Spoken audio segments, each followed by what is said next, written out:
Et ben voilà, on va essayer d'être naturel.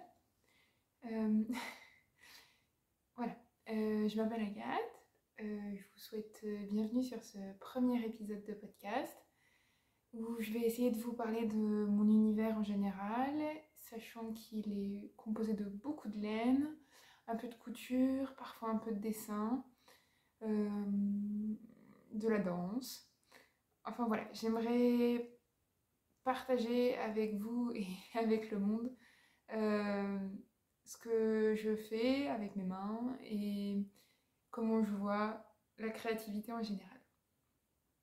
Euh, Ça fait très longtemps que j'ai envie de tourner un podcast, mais j'ai jamais vraiment osé parce que je me demandais qu'est-ce que je pouvais apporter et en quoi mon podcast pourrait faire quelque chose de différent. Et ben, j'ai décidé de le faire. Je sais pas si ça sera exactement comme ce que je voulais, on verra. Je me laisse beaucoup le choix de changer certaines choses, de modifier les épisodes, de ne pas forcément tourner très souvent.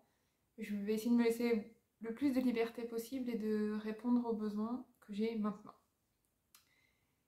Voilà. Et ben on peut commencer. Donc, on y va. Je vais vous parler déjà des objets des vêtements que je porte. J'essaye beaucoup de faire mes habits moi-même et ce qui me rend le plus heureuse, c'est quand j'ai plusieurs vêtements faits main sur moi et que je me balade avec et que je vis ma vie avec les habits que je tricote ou que je couds. Je vais commencer par mon gilet. Il s'agit du Ginger Cardigan de Mademoiselle Petroni. C'est un gilet, j'ai craqué dessus quand elle l'a fait. C'est un patron qu'elle a fait pendant le confinement et elle s'est laissé beaucoup de liberté et elle a fait des motifs avec des mailles glissées en forme d'oiseau, comme ça, d'hirondelle. Et en cette période où on était tous très enfermés, ça représentait la liberté. J'ai beaucoup aimé ce symbole. Et d'une manière générale, j'aime beaucoup les ouvrages de Céline parce que ils ont toujours un petit détail, il y a toujours une histoire, ça raconte toujours quelque chose. Ça, c'est quelque chose qui me touche vraiment dans son travail et qui, je trouve, apporte quelque chose de vraiment fort dans ses patrons. Donc, c'est un gilet qu'on tricote du haut vers le bas. On tricote donc d'abord le dos, on fait un raglan et on vient placer ce motif d'hirondelle. On tricote jusqu'en bas, on finit par des côtes assez importantes, un assez grand nombre de centimètres pour que ça resserre au niveau de la taille. Elle a une finition que j'ai pas faite au niveau des côtes en bas, mais que j'ai faite après sur la patte de boutonnage, avec une finition en double chaînette, qui donne une très belle finition, je trouve, sur la bande de boutonnage. Ensuite, on vient faire les manches, et on reprend les mailles là, on fait les manches, et on arrive à... Voilà, moi j'ai fait des manches 3/4, c'est un gilet que je porte quand il fait pas trop froid, au printemps, à l'automne, etc. Par-dessus une robe, voilà, comme ça. Comme vous pouvez le voir, il n'y a pas de boutons. Je les ai, mais je les ai pas cousus. Voilà, il faut savoir que je suis une grande procrastinateuse et coudre les boutons fait partie des choses que je procrastine. Je les ai. Mon objectif pour le prochain podcast, les montrer cousus. Voilà. La robe que je porte, c'est une robe, c'est la Interland Dress de Common Stitch, je crois. C'est une robe, j'ai fait énormément de modifications sur ce patron. C'est une robe normalement qui a des poches, qui a une jupe avec des plis au niveau de l'empiècement entre le corsage et la jupe. Et moi, j'ai pas du tout fait ça. En fait, je voulais que ce soit une robe que je puisse porter pour aller en bal. Comme je disais, j'aime la danse et je fais du folk, donc les bals folk. Et l'avantage d'avoir une robe en bal, c'est que ça tourne et c'est trop bien. Et du coup, je voulais une robe qui tourne. Sauf que la robe, comme elle était faite, ne tournait pas, puisque c'était donc 2 rectangles qu'on venait froncer au niveau de l'empiècement entre le corsage et la jupe. Et ça tourne pas très bien. Du coup, moi j'ai fait une robe, je crois que j'ai fait une robe demi-cercle, une 3/4 de cercle. Une jupe, pardon, une 3/4 de cercle que je suis venue coudre à la robe. Comme je suis une fille extrêmement précise et rigoureuse, non, ce n'est pas vrai, ça n'a pas tombé bien. Du coup, j'ai dû faire un pli au niveau dans le dos pour raccorder la jupe et le corsage. Et comme je me suis complètement plantée quand j'ai coupé mon patron, j'ai coupé avec la bande de lisière apparente, ici.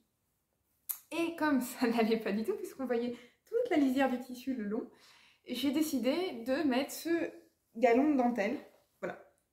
Donc, voilà, cette robe est complètement modifiée par rapport au patron original. Je sais pas si je l'aime pas. D'un côté, je l'aime beaucoup parce que je suis très bien dedans, j'aime beaucoup danser avec, j'aime beaucoup la porter un peu tous les jours. Elle a un petit côté vintage, un peu paysan que j'aime bien. Et en même temps, elle me fait penser, oui c'est ça, aux blouses de ma voisine de quand j'étais petite qui avait ses blouses à carreaux de grand-mère, là, je sais pas si vous voyez. Donc je suis en hésitation. Mais comme je suis bien dedans, je la mets. Alors je me dis que plus je la mets, plus elle va m'appartenir vraiment et mieux ça sera. Voilà. Je vais vous parler de ce que j'ai sur mes aiguilles. Je vous l'ai pas dit, mais on est, il me semble, le 25 novembre 2022. Et dans un mois, c'est Noël. Et je voulais tricoter des cadeaux pour tous mes amis avec qui je danse, parce que je fais un cours le mercredi. Et voilà, c'est des gens que j'aime vraiment beaucoup et je voulais leur tricoter ou leur faire quelque chose à la main à chacun. J'ai déjà deux amis à qui j'ai fait leur cadeau et je leur ai offert parce qu'ils ont décidé de quitter la région où je vis, c'est-à-dire Grenoble, pour aller respectivement en Bretagne et en Australie. Donc peut-être qu'un jour je vous parlerai de ce que je leur ai fait. Mais là, je n'ai plus les objets, donc je ne vais pas vous en parler. Je vais vous parler par contre d'un bonnet que j'ai tricoté pour un copain qui s'appelle Nicolas, que j'aime beaucoup, qui est vraiment très très gentil, et qui vient danser souvent avec un kilt bleu marine, avec des gros carreaux violets et roses. Un peu imitation tartan, mais pas exactement. Et donc en fait, j'aime beaucoup faire quelque chose qui se rapporte à la personne et qui a du sens pour cette personne. Donc, je lui ai fait ce bonnet avec des carreaux qui ressemblent beaucoup à son kit. J'ai pas trouvé sur Ravelry des patrons qui correspondaient à ce que je voulais. Je voulais une laine précise, j'ai fait avec de la Nimbus de chez Fonty. Donc j'ai pris 3 coloris, du bleu marine, du violet un peu parme et du rose, une sorte de vieux rose. C'est exactement les couleurs de son kilt, ce qui est super chouette. Et c'est de l'épaisseur un peu sport, c'est-à-dire à peu près 300 mètres pour 100 grammes. Sauf que sur Ravelry, j'ai pas trouvé de patron avec des gros carreaux qui correspondaient à ça. Donc j'ai essayé de faire ma propre grille de jacquard et de faire le bonnet. J'ai pas beaucoup tricoté de bonnet, c'est vraiment pas la pièce que je tricote le plus. Donc j'étais un peu embêtée au moment de choisir la longueur et choisir quelle diminution je fais. Du coup, je trouve qu'il est un peu grand, je vous l'essaye. Voilà, il est un peu grand et il a une drôle de tête. Enfin, ça fait une drôle de tête, je trouve, quand on le met. Donc, je sais pas ce que je vais en faire, je vais lui essayer. Je pense que peut-être que lui, ça lui ira. Si ça lui convient, et ben, je lui laisse. Et sinon, je le détricoterai et je le tricoterai autrement. Voilà. C'est très rigolo à tricoter parce que mes bonnets, ils n'ont pas beaucoup de mailles, donc ça va assez vite. Et avec le motif de jacquard, ça avance. Donc c'était assez cool. J'aime bien essayer de commencer à créer un peu des modèles parce que je trouve pas forcément ce que je veux sur Ravelry. Et donc là, c'était un premier essai pour faire ça. Voilà. Je lui ai pas encore donné de nom à ce bonnet. Parce que j'avais fait des chaussettes pour mon copain qui est parti en Bretagne. Je lui avais fait des chaussettes et je les avais appelées les chaussettes de l'accordéoniste. Il y avait des torsades. Et pareil, j'avais créé moi-même le patron. Là, peut-être que je lui trouverai un nom. Je verrai, je réfléchirai. Toujours dans les cadeaux, toujours avec de la fontie, toujours avec de la Nimbus. J'ai tricoté, alors là j'ai un patron pour mon prof de danse qui s'appelle Romain. Un modèle issu du 52 Weeks of Socks qui a été publié par Rain Magazine il y a 3-4 ans je crois. C'est les Elf Sleepers qu'on voit ici. C'est un patron de chaussons parce que mon prof est fan de chaussons. Quand il vient, il amène toujours ses chaussons, etc. Et là, c'est encore aussi Mademoiselle Petroni et Anna de Lana et Tricot qui m'ont donné cette idée parce qu'elles ont fait une sorte de swap où chaque saison, elles échangeaient un patron et de la laine pour faire un petit projet. Et Anna a offert à Céline ce patron avec de la Nimbus pour faire une paire de chaussons. Et Céline a décidé que ça en serait la paire de chaussons qu'elle emmènerait quand elle partait en voyage, etc. Facile à glisser dans sa valise et tout. Donc voilà, c'est ce que j'ai fait. J'ai la première. Je l'ai essayée, parce que je suis nulle avec les surprises, et ça lui va. Et je suis super contente. Il y a des erreurs, parce que je suis toujours rigoureuse et précise, hein, évidemment. Mais c'est pas grave. J'adore tricoter. Il faut savoir que je suis une immense fan du jacquard. Tricoter avec 2 couleurs, c'est magique. Et là, c'est avec une tension très serrée, ce dont j'ai pas trop l'habitude. Enfin, un échantillon très serré, ce dont j'ai pas trop l'habitude. Et du coup, ça, je sais pas, c'est super agréable de passer. Ça fait, les motifs sont tout petits, donc on change quasiment à chaque maille de couleur. Et le geste et de voir le truc monter, il n'y a pas beaucoup de mailles, ça avance super vite, c'est hyper satisfaisant, j'adore. J'ai envie d'en tricoter plein maintenant, on verra. Hein. Mais voilà, c'est vraiment quelque chose que j'aime beaucoup tricoter. Il faut que je fasse la deuxième. J'ai le syndrome de la deuxième. Deuxième manche, deuxième chaussette, deuxième chausson, deuxième touche. Je suis nulle, vraiment très nulle pour ça. La deuxième, c'est toujours un problème. Donc, voilà, mon objectif, ce serait de, au prochain podcast, vous montrer la seconde, au moins commencer. J'espère finir. Voilà. Quoi vous dire sur le patron? Alors, on commence par le talon. On fait un Judith Magic Caston. Moi, j'ai pas l'habitude de faire ces débuts-là parce que quand je tricote des chaussettes, je tricote par les côtes. Mais là, on fait un Judith Magic Caston avec 2 couleurs. Donc, on commence tout de suite le jacquard et après, on vient faire des augmentations et installer le motif de jacquard. On augmente et après, on vient mettre des mailles en attente au niveau du talon et remonter des mailles pour commencer à faire le devant du pied, le coup de pied. Et après, on continue et on finit par une pointe qui est en fait l'inverse du talon. Pareil, le grafting à 2 couleurs, j'avais jamais fait. Je sais pas si je suis supra satisfaite de ce que j'ai fait, mais je l'offre à un non-tricoteur, donc il m'en faudra pas. Voilà. La deuxième, bientôt. Promis. À moi-même. Voilà. Pour le moment, c'est les seuls cadeaux que j'ai commencé. Il y a en fait les gens qui nous donnent des cours, donc c'est Romain et Laure. Laure, c'est la copine de Romain. Et j'aimerais beaucoup lui faire une paire de mitaines. J'ai commencé à réfléchir à quel patron je voudrais lui faire, mais j'arrive pas à me fixer et j'ai pas forcément trouvé la laine qui correspondait parfaitement à ce que je voulais faire en première idée. Du coup, je sais pas trop. Peut-être que je lui ferai une paire de mitaines assez simple avec de la broderie dessus. On verra. Je me laisse encore le temps d'un peu de réfléchir, même s'il faut que je me dépêche parce que c'est bientôt, bientôt le temps de commencer à penser à les offrir. Ouais. vais boire un petit peu de merveilleuse tisane aux feuilles de framboisier de mon jardin.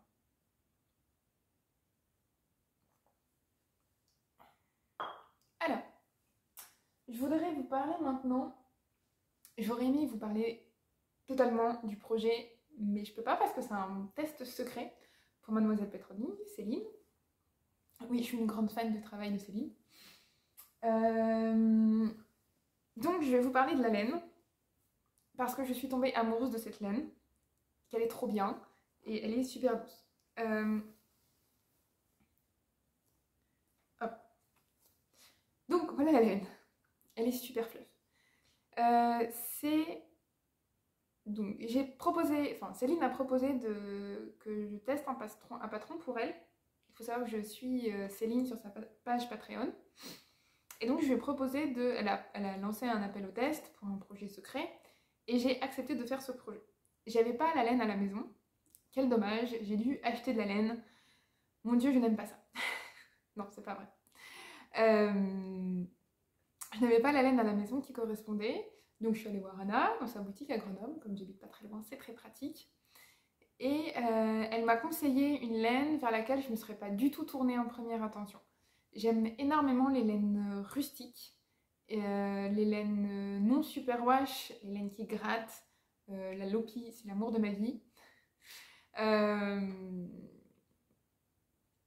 Mais là, voilà, je suis tombée amoureuse de celle-ci. C'est une laine qui est vraiment ultra douce. Je crois que c'est une des laines les plus douces que j'ai tricotées. Elle est ultra légère, elle est très très fluff. Je l'aime vraiment. Donc c'est la Malolite de Langarns. C'est une laine DK worsted, donc qui se tricote avec des aiguilles de 4, 4,5, 5. Et qui est composée d'alpaga, baby alpaga, de laine et un peu de polyamide. Le projet de Céline, je peux pas vous en parler, mais en fait il vient toucher une partie, la seule partie du corps où je ne supporte pas la laine superwash, non superwash, qui est la nuque là. Je peux vraiment être quasiment nue sous la peau au niveau des bras, des épaules, du cou, sous de la laine superwash, mais non superwash, mais la nuque, je n'y arrive vraiment pas. Ça me démange, ça me gratte, et par exemple, c'est pour ça que je pense que je tricote pas beaucoup de bonnets, parce que j'ai pas trouvé de laine dans ce que je tricote d'habitude qui me plaise. Mais du coup, celle-ci, elle est trop bien. Parce que je pense qu'elle va pas me gratter, jamais du tout, d'ailleurs. Elle est très douce, elle est relativement naturelle. Il y a un tout petit peu de polyamide dedans, je crois qu'il y a 12%, ce qui est pas trop, ça va. Et il y a des super chouettes coloris. Et en fait, je l'aime vraiment. Elle est hyper agréable à tricoter. C'est une laine un peu mèche. Le fil est très très très très peu retordu. Je pense qu'elle va vachement gonfler au blocage. Pour le moment, je ne l'ai pas bloquée, donc je ne sais pas trop dire. Mais voilà. J'ai très envie de tricoter d'autres choses avec. Comme il y a du nylon, enfin polyamide, je pense qu'elle serait super pour des chaussettes bien chaudes. Là où je travaille, en fait, je suis psychomotricienne, donc je passe mon temps à enlever mes chaussures et à mettre mes chaussures avec les enfants. Et pour le moment, ça allait parce que je travaillais avec des enfants qui avaient encore des possibilités d'attendre que j'ai fini de remettre mes chaussures, mais maintenant c'est un peu plus compliqué. Je travaille avec des enfants un peu plus petits et avec des autismes assez forts. Donc, ils peuvent plus m'attendre. Donc, il faut que j'arrête de mettre des chaussures à lacets. Et je pensais m'acheter une paire de chaussures d'intérieur que je puisse enfiler et mettre facilement. Et pas forcément, du coup, fermées. Un peu comme des sabots ou des choses comme ça. Et du coup, j'ai peur d'avoir froid aux pieds. Et je me suis dit que j'allais me tricoter une paire de chaussettes pour mettre avec ces chaussures-là. Voilà. Et donc, je me suis dit que la Malou, c'était une bonne idée. Voilà. J'ai hâte de vous montrer le projet de Céline.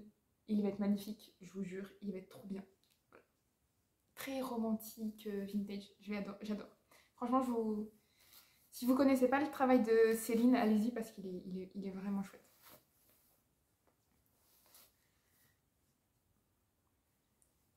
Hop, j'arrange ça. vous parler du deuxième projet que je tricote beaucoup ces derniers temps. Comme je disais, c'est bientôt Noël et... Ah, je n'ai même pas fini de tricoter mon rang. Pour Noël, c'est un peu compliqué en ce moment pour moi dans ma famille. Et bref, je vais pas trop fêter Noël avec ma famille, juste avec ma soeur et la famille de son copain. Mais on avait prévu d'aller voir mon grand-père qui habite en Normandie.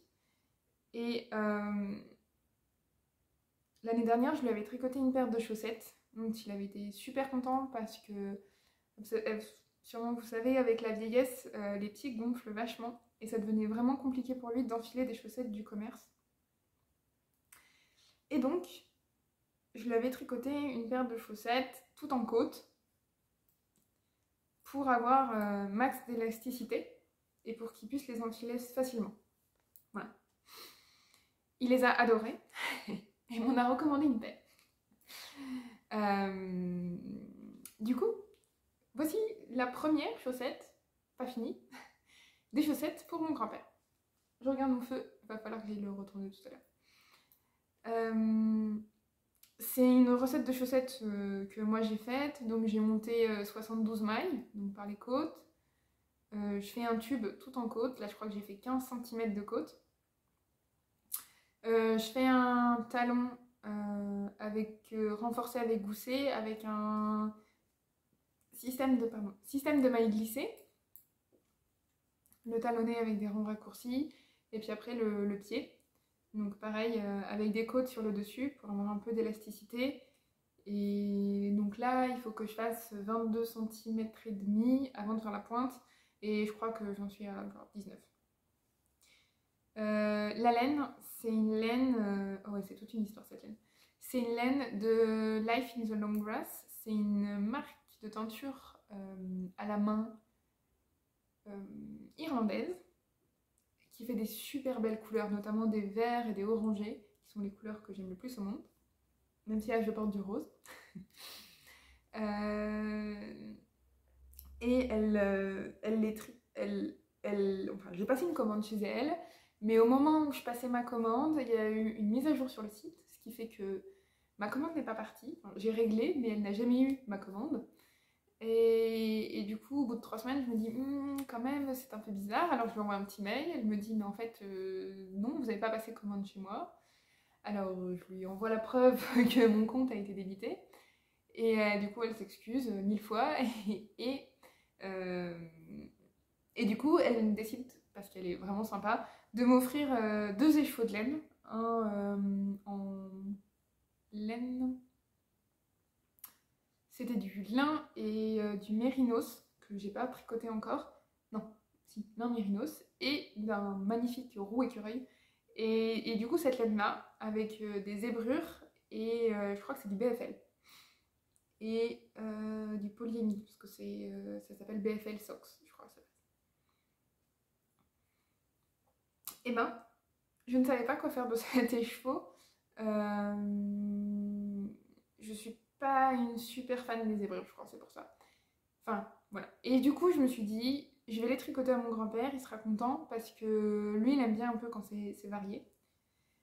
Donc voilà, comment elles se sont retrouvées pour faire les chaussettes de mon grand-père. L'année dernière, je lui avais tricoté en javol de langue.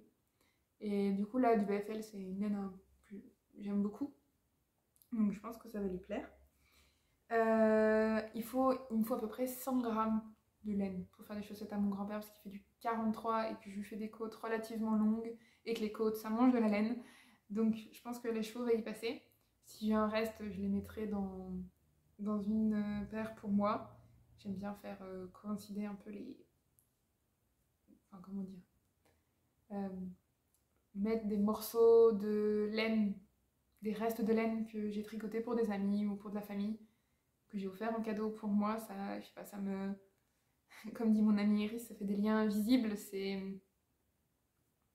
on reste connecté à travers la laine. Je vais juste vous parler de mon super sac à projet qui est illustré par Cathy, du Cathy Green Bean. Cathy est une super tricoteuse, dessinatrice, couturière. C'est une immense source d'inspiration pour moi. J'aime énormément son travail. Elle a un podcast en anglais. N'hésitez pas à aller la voir. Elle a un univers très nature, forêt, vert. On a un amour commun pour les champignons. Elle aime beaucoup les lichens aussi. Bref, c'est une femme extraordinaire, avec une sorte de gentillesse envers elle-même et envers le monde qui nous pousse nous-mêmes à être gentils envers nous-mêmes, envers le monde. C'est une femme vraiment que j'aime. Voilà. Je vais vous parler un peu de couture. Je suis assez débutante en couture. Je ne peux pas dire que j'ai un bon niveau. Je considère que j'ai un bon niveau en tricot, parce que je peux à peu près tricoter ce que je veux. Surtout du jacquard, mais... ce que je veux, j'arrive à peu près à le tricoter. Par contre, en couture, c'est moins ça. Je trouve que la couture est vachement plus exigeante, ça demande beaucoup plus de... comment dire, de rigueur, ce qui n'est pas ma principale qualité. J'en ai d'autres, hein, mais pas celle-là. Donc, j'essaye de coudre. Donc, voici... badabou. Voici le projet que j'ai en cours. Peut-être que je ne me simplifie pas la tâche aussi parce que je modifie un peu trop tout le temps les choses. Donc c'est une robe avec des poches. Que j'aimerais bien porter en legging, donc avec quelque chose en dessous. D'inspiration japonaise. Alors le patron, oups, il est issu de ce livre. Donc je ne vous lirai pas le nom. Parce que c'est en japonais. Voilà. Parce que comme je suis pas très douée en couture, je me fais des petits défis. C'est-à-dire que j'achète des patrons japonais, écrits en japonais. Et donc du coup, ça complique un peu les choses. Mais c'est pas grave, on s'accroche. Donc, il s'agit de cette robe-là. Donc, qui dans le patron a été cousue avec de la laine bouillie. Et que moi je couds sur du velours. Alors, il faut parler du livre. C'est un livre qui est japonais et qui s'inspire de la mode, le folklore et l'esthétique baltique des pays baltes, donc Estonie, Lettonie, Lituanie. J'ai un gros délire sur les pays baltiques, je trouve que c'est très très joli. Donc ils ont fait quelques photos qui les ont inspirés pour les modèles, etc. Donc vous voyez, c'est quelque chose de très coloré, avec beaucoup de broderies, des choses un peu chargées. Enfin, c'est un univers que moi j'aime beaucoup. Enfin, les tenues traditionnelles, je sais pas si vous voyez bien, mais les tenues traditionnelles pour moi sont vraiment ouf, avec des grandes jupes et tout. Voilà, ces modèles de broderie, vraiment j'aime beaucoup. Et donc, dans ce patron, sur ce patron-là, elle l'a fait en laine bouillie, ce qui fait que au niveau des finitions de l'encolure et des manches, elle laisse la laine accrue, enfin, elle fait pas de finition.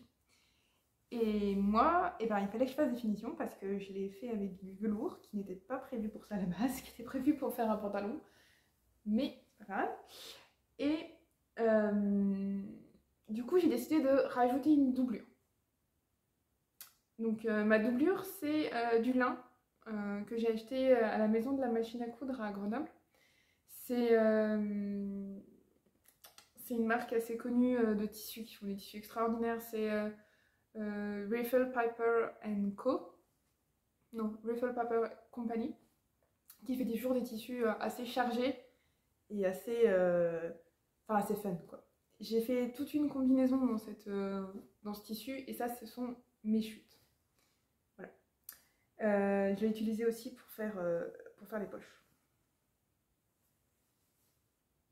Voilà. Donc le patron prévoit un petit ruban au niveau du devant là, avec une tache avec un bouton, que je n'ai pas encore fait. Donc j'ai décidé de faire une doublure et de doubler le haut de la robe et de faire un ourlet en bas tout simple. Qu'est-ce que je peux dire? Je rame un peu. Au niveau du raccord ici, c'est pas super top. Enfin, je pense qu'il va falloir que je découse et que je recouse peut-être à la main. Il faut que je fasse les emmanchures il faut que je couse. Et il faut que je couse à la main à l'intérieur la doublure pour pas qu'elle traîne. En fait, j'ai essayé la robe et je me suis rendu compte qu'elle était trop large au niveau des côtes, ici. Et donc, je vais essayer de raboter un peu par là et par là avant de la finir et de faire toutes mes petites coutures à la main et mon envers. Voilà. Je l'ai essayé, je l'aime beaucoup et je pense que ça va être super canon. Toujours dans une ambiance un peu vintage. Hein. Le ruban aussi, je l'ai acheté à la maison de la machine à coudre, il donne vraiment un petit côté autrichien ouais, que j'aime bien. C'est la première fois que je l'utilise, il m'en reste pas mal. Je pensais le mettre en bas d'une jupe, enfin il m'en reste suffisamment pour faire quelque chose avec. Voilà. Je crois que c'est la dernière pièce que je vais vous montrer. Je vais essayer de me fixer l'objectif de la finir pour le prochain podcast, comme ça vous pourrez la voir, peut-être que je la porterai, ce serait magique. Voilà, je vais la ranger.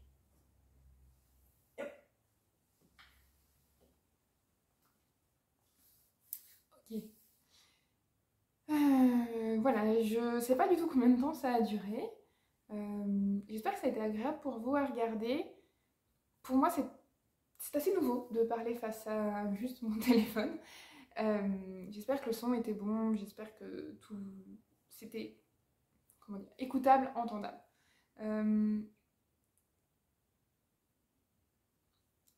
Je sais pas dans combien de temps je vais revenir. Je vais essayer de faire ce que j'ai dit que je ferais, ce qui serait un bon objectif pour moi. Voilà. N'hésitez pas à me laisser un commentaire si vous avez des choses à me dire ou des choses que vous pensez que je peux améliorer. Et je vous souhaite une excellente journée et je vous dis à bientôt. Au revoir.